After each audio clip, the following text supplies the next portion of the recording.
تو اس حصے میں آپ صلی اللہ علیہ وسلم نے فرمایا سل بحق محمد و علی و فاطمہ والحسن والحسین والطبت علی فتاب علیہ، یعنی آدم نے محمد صلی اللہ علیہ وسلم، علی علیہ السلام، فاطمہ السلام اللہ علیہ، حسن اور حسین علیہ السلام کا واسطہ دے کر سوال کیا کہ میری توبہ قبول فرما، تو اللہ نے ان کی توبہ قبول فرمائی۔ یعنی اللہ تعالیٰ سے حضرت آدم علیہ السلام نے ان پاک ہستیوں، ان پنجتن پاک ہستیوں کا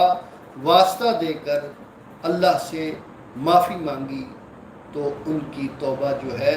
ان اسماء مبارک کے ذریعے اللہ تعالیٰ نے، ان ہستیوں کے ذریعے اللہ تعالیٰ نے ان کی توبہ قبول فرمائی۔ اللہم صلی علی